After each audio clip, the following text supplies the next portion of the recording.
सबसे इन बातों के लिए हमको माफ कर देना। अब कोई बात नहीं दुलीचंद जी, आप भी अधिकारी रहे हो। चलो, राजस्थान की वर्तमान सरकार के कुशासन, भ्रष्टाचार, अन्याय के खिलाफ भारतीय जनता पार्टी ने एक जन आक्रोश यात्रा का रथ आपके बीच में भेजा है और उस रथ के साथ साथ इन सब लोगों को, जिसमें जयपुर से इस यात्रा के प्रभारी हमारे बीच में आए प्रेम सिंह जी बनवासा साहब, झुंझुनू भारतीय जनता पार्टी के जिलाध्यक्ष पवन माउंडिया जी, हमारे प्रधान जी, आपकी पड़ोस की ग्राम पंचायत पोक के पूर्व सरपंच मूलचंद जी सैनी साहब, डॉक्टर ऋषि जी गोदारा, भाई मदन लाल जी सैनी, भाई रवि जी, भाई रामनिवास जी खटाना, भाई कुबेर सिंह जी, भाई यतेंद्र जी, बहन मंजू जी और वो सतपाल जी मावली और ये संयोजक दोनों हमारे धनी दोरी तो ये हैं, पर पता नहीं दोनों अलग अलग कहां जाके बैठ जाते हैं। और हमारे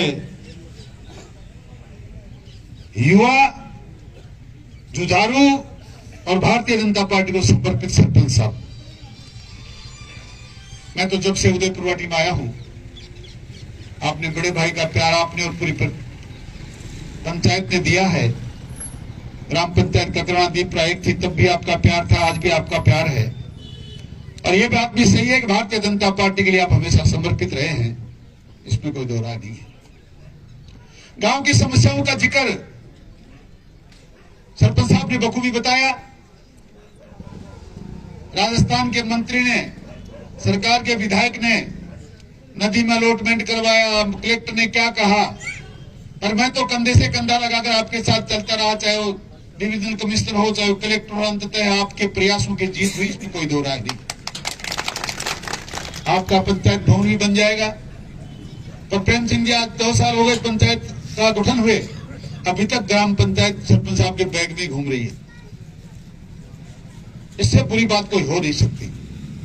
आप ही के साथ नहीं, संपूर्ण उदयपुर वाटी के साथ कुठाला घाट है। कई नदियों के अंदर गुंडा टैक्स लिया जा रहा है, कई इंसानों की हत्याएं हो रही है, कहीं किसी के मकान तोड़े जा रहे हैं, कहीं किसी की दुकान तोड़ी जा रही है। निर्माण के नाम पर, बनाने के नाम पर पिछले 4 साल में उदयपुर वाटी तो मैंने कही एक ईंट देखी नहीं। इस सरकार के लोगों ने और उनके चमचों ने अगर कोई काम किया तो भारतीय जनता पार्टी के समय तो निर्माण हुए थे, उनके उद्घाटन और शिलान्यास के पत्थरों को तोड़ने का काम किया। बस आप निश्चिंत रहें।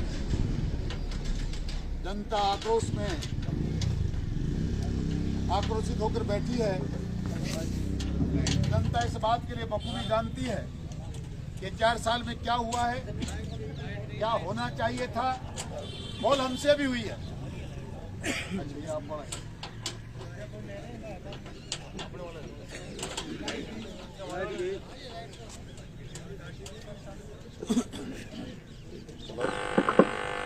भूल हमसे भी होगी, पर यह भी कोई बहुत बड़ी बात नहीं है। हम सामाजिक व्यवस्था में रहने वाले लोग हैं और मैंने कभी इस बात का बुरा माना नहीं। समाज में आज भी भाईचारे की तरफ भी झुकता है, कभी ये भी बात होती है, लेकिन प्रजातंत्र में एक बात कहता हूं जरूर।